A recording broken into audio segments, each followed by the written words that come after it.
On va parler maintenant de l'observation, c'est un TDA médical en psychiatrie. Alors, vous entendez? Objectif pédagogique, connaître les différentes étapes d'une observation en psychiatrie.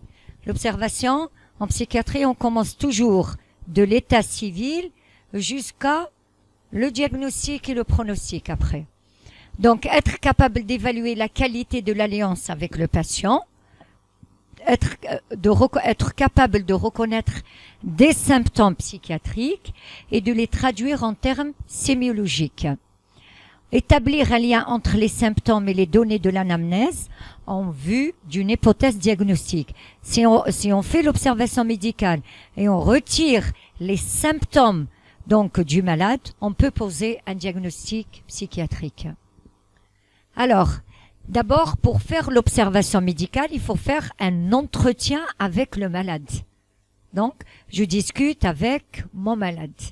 Ce qu'on appelle l'entretien psychiatrique. Alors, regardez bien. Définition de l'entretien. C'est un dialogue, je vais vous donner le TD. C'est un dialogue à la fois verbal et non verbal.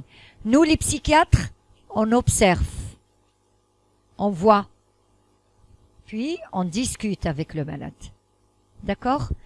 Il y a deux participants, le malade et le thérapeute. Leur comportement influence leur style de communication respectif. Je lui pose des questions, il va me répondre. Ou bien, je lui pose des questions, il se tait. Ça veut dire qu'il est réticent. Il ne veut pas dénoncer ce qu'il a comme symptôme. Alors l'un conduit l'autre. C'est surtout le thérapeute qui conduit le malade.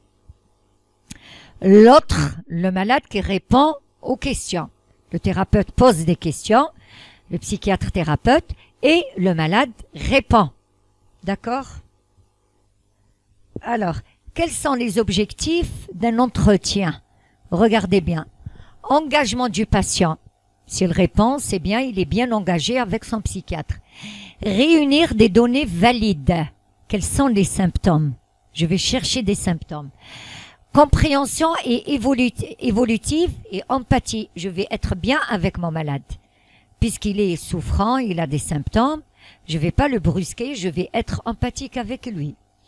Évaluation et hypothèse diagnostique. Je retire à partir des symptômes, je retire un diagnostic psychiatrique. Et puis, je développe un plan de traitement approprié. S'il a ces symptômes, des hallucinations, par exemple, de délire, je vais donner des neuroleptiques. S'il a une dépression, je vais donner des antidépresseurs. S'il est anxieux, je vais donner des anxiolytiques. C'est clair? Et puis, c'est parce que le malade, quand il vient en milieu psychiatrique, il est très angoissé, il est anxieux. Le psychiatre doit réduire l'anxiété du patient. Je vous comprends. Vous souffrez de quelque chose, vous ne dormez pas, je vous comprends. C'est vrai, c'est difficile. Si vous ne dormez pas, ça se conduit vers l'anxiété. Mais je vais vous donner un traitement et vous allez dormir. Je vais réduire l'anxiété du malade. Réduire, abaisser un petit peu.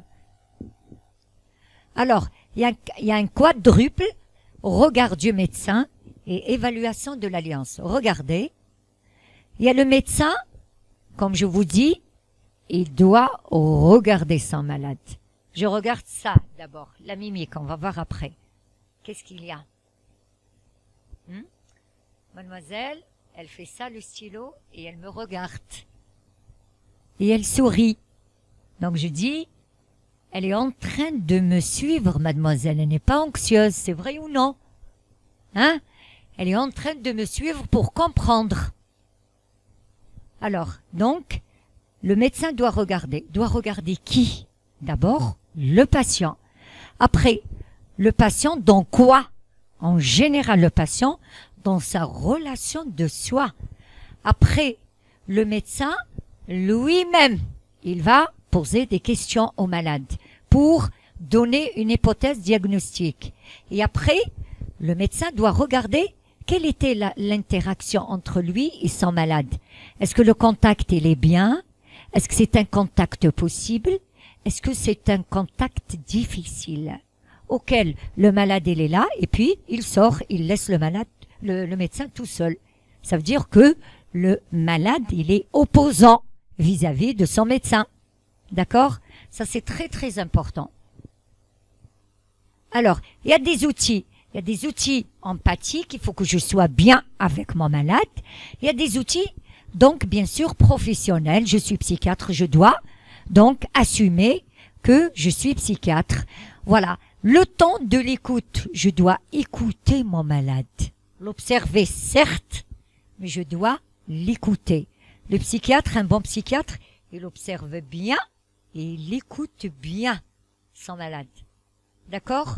Alors, après, je vais reformuler ce qu'il a dit. Je répète ce qu'il m'a dit. Après, je vais résumer ce qu'il a dit. Après, je vais renforcer et recontextualiser. Il m'a donné un contexte X. Il m'a dit, je ne suis pas bien, je suis angoissé, je ne dors pas, j'ai frappé ma mère, j'ai frappé ma femme, etc. Je vais refaire cette histoire. Et après, de cette histoire, je vais poser quelques questions pour voir quel est son problème. C'est clair? Il y a des principes de l'engagement, c'est un cycle d'empathie. Donc, la phase 1, c'est le patient, il va exprimer une émotion spécifique. Il est anxieux, il pleure, ou bien il rit, il est euphorique, etc. Donc, il y a des défenses qui nécessitent des capacités de perception. Qu'est-ce qu'il perçoit, le malade? D'abord, la phase 2, c'est le clinicien, c'est le psychiatre. Reconnaissance des sentiments du patient. Je comprends mon patient, qu'est-ce qu'il a comme problème? Je reconnais qu'est-ce qu'il a. Après, la phase 3, affirmation de l'empathie. Je comprends à peu près de quoi il s'agit, mais je dois être empathique avec mon malade. Je vous comprends, je souris, donc je vais régler votre problème. Donc, des formulations, sons, gestes, mots, perception négative de soi du patient, parce que là, il est en train de souffrir, donc il va se percevoir négativement, tout à fait.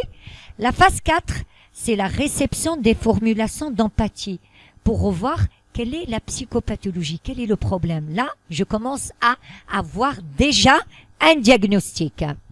Et la phase 5, c'est les réactions aux formulations. C'est le patient. Comment il va réagir si je suis bien avec lui? Certainement, il va me répondre. Hein?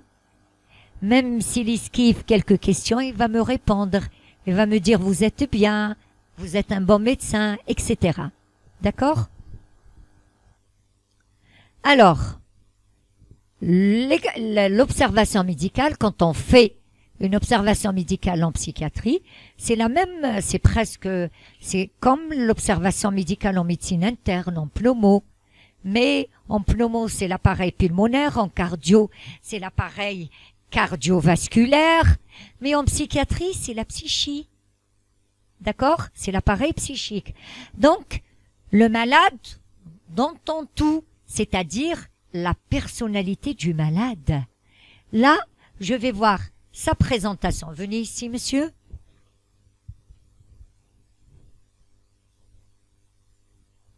Voilà, c'est ça, toute sa présentation. Là, comment il est rentré de sa tête jusqu'aux pieds. Je vais dire, il est bien coiffé, il est propre, hein? Il porte une bavette, hein? Il porte un jeans, des baskets, entrée. Il est en train de me regarder, il est en train de sourire. Ça, c'est la présentation. Et après, je vais discuter. Allez-y, prenez place. Je vais discuter, voir son discours. Peut-être il est sale, peut-être il est excité, il est instable, etc. D'accord? Après, je vais voir son discours. Qu'est-ce qu'il dit? Qu'est-ce qu'il dit? Je lui pose des questions, qu'est-ce qu'il dit? Après, sa vie quotidienne. Comment il vit à la maison? D'accord? Comment? Vous pouvez venir par là, mademoiselle? de préférence. Voilà.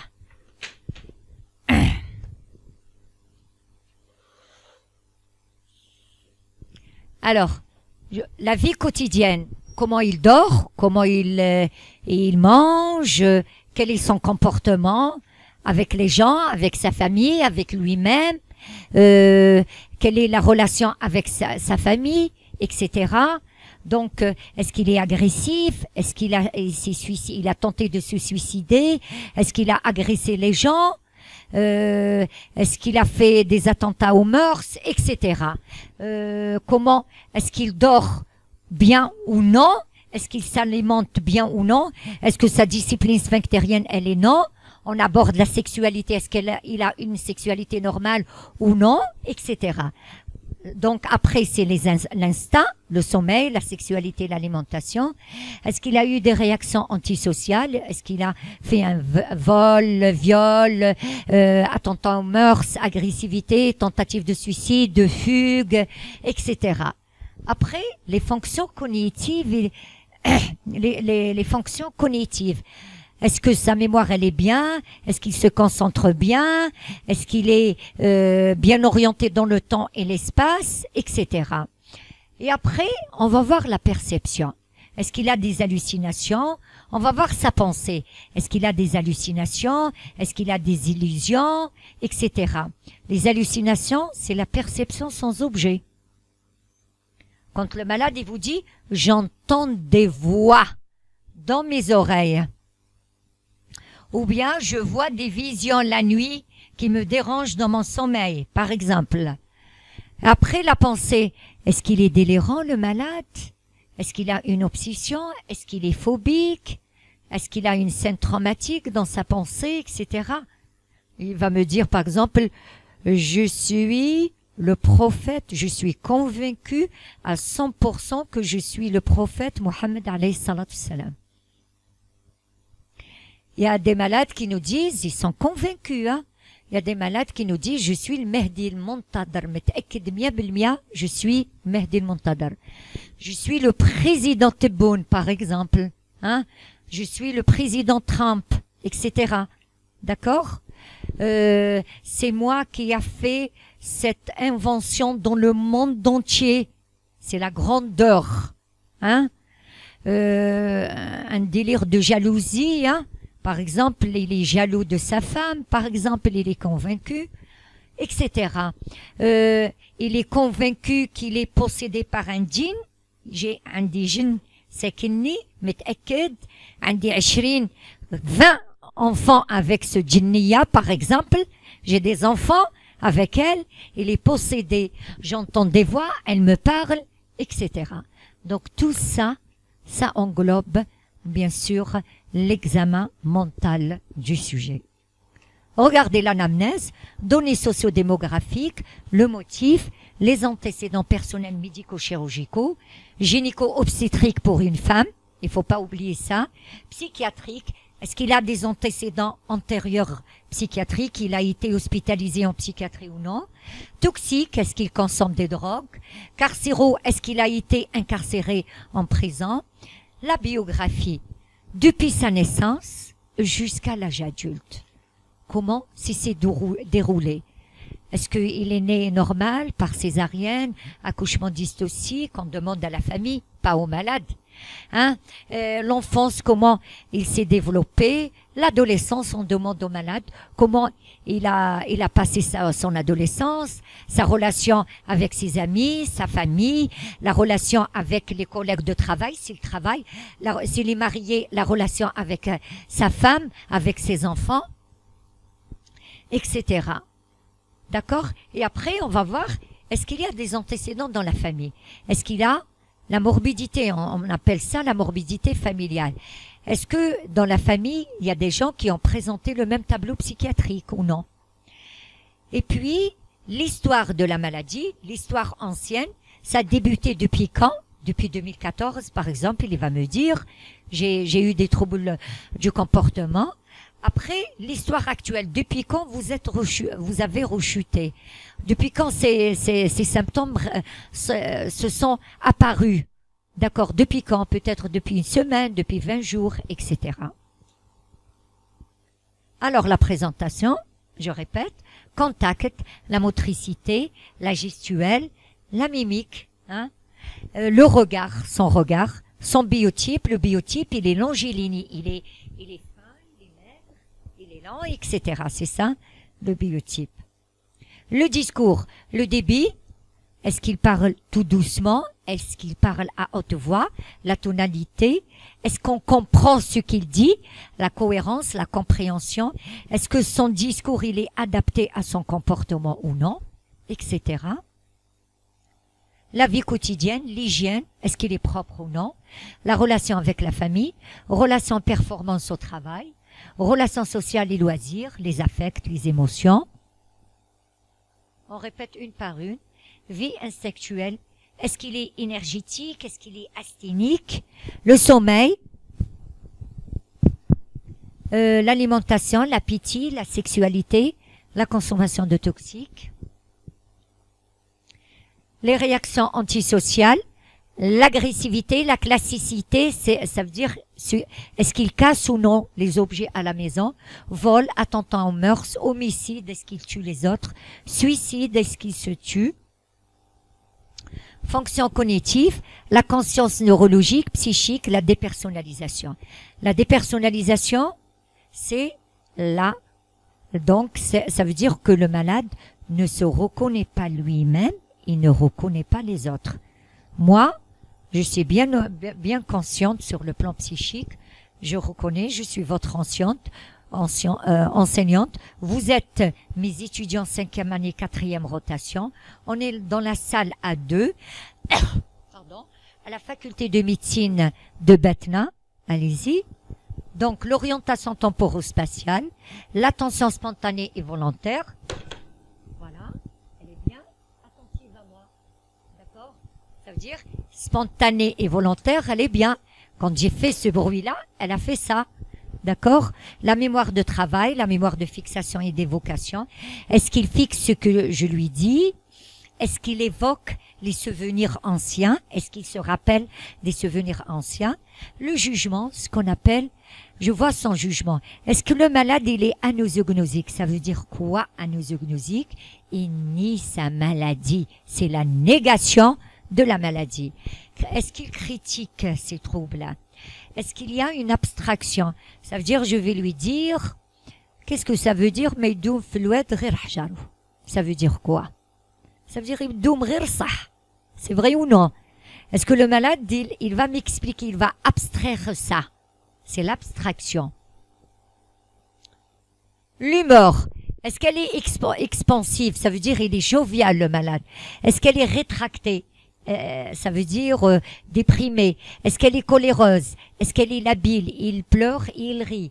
Est-ce qu'il est indifférent? D'accord? Est-ce qu'il est froid? Est-ce que c'est une humeur froide? Il est froid, il est là, comme il n'est pas là, le malade. Perception, illusion. Par exemple, je vois le cadre de la porte en verre, là. Je vais vous dire, le verre, il est en bas et le bois, il est en haut. C'est ça l'illusion. C'est la perception avec objet déformé. D'accord? L'hallucination, c'est une perception sans objet. Alors, ça peut être hallucination intrapsychique, psychosensorielle, acoustico-verbale, visuelle, kinesthésique, synesthésique. Il vous dit, il y a des trucs qui marchent dans ma peau, il me pique, il me frappe. Olfactive, je ressens une odeur putrifiée. Je goûte, il y a la gustative, il y a un goût amer, un goût ça va pas. Grande automatisme mental, c'est le fonctionnement automatique de la pensée. J'ai des voix dans ma tête, j'ai des voix dans mes yeux, je vois des voix, des visions, j'entends des voix dans mes oreilles, mes deux oreilles ou bien mon oreille, un seul oreille. C'est ça l'automatisme, ce qui fait l'automatisme mental. La pensée, le cours. Est-ce que c'est bradypsychie? Je parle tout doucement. Est-ce que je parle tachypsychie? Le contenu délire. Dans le délire, il y a le thème, il y a le mécanisme, il y a la structure. Est-ce qu'il y a des ruminations dépressives? Ça se répète. Est-ce qu'il y a des obsessions? Est-ce qu'il y a des pensées phobiques? Est-ce qu'il y a des images mentales? Etc. Et après, on termine toujours un examen mental par un examen physique, appareil par appareil. Pour rechercher quoi? Très bien, mademoiselle. Pour rechercher une cause organique. Et après, donc, je vais faire une synthèse de tout ça, de tout ce que j'ai fait. Je vais faire un gros groupement syndromique, soit un syndrome délirant, soit un syndrome discordant, hallucinatoire, confusionnel, thymique, excitation psychomotrice, un syndrome dépressif, obsessionnel, phobique, réviviscence ou évitement. Un syndrome de réviviscence, par exemple, il y a eu un décès tragique, une catastrophe, un bombardement par arme, etc. Et j'ai vu des décès. Donc, j'ai eu un traumatisme, je vais revivre la scène traumatique. C'est ça la réviviscence. Et après, avec tout ce qui est regroupement syndromique, je vais faire une proposition de diagnostic après avoir évoqué les principaux diagnostics différentiels et les avoir discutés. Ça, c'est une psychose aiguë, une bouffie délirante aiguë. Ça, ce n'est pas une confusion mentale. Ça, c'est une schizophrénie. Ça, c'est un trouble bipolaire. Ça, c'est une psychose maniaco-dépressive. Ça, c'est une psychose hallucinatoire chronique. Ça, c'est une paranoïa, etc. On élimine. J'ai des symptômes, ça, et donc, ces symptômes-là que je retienne, ça fait partie paranoïa, par exemple. Ça fait partie schizophrénie, par exemple. C'est clair? Très bien.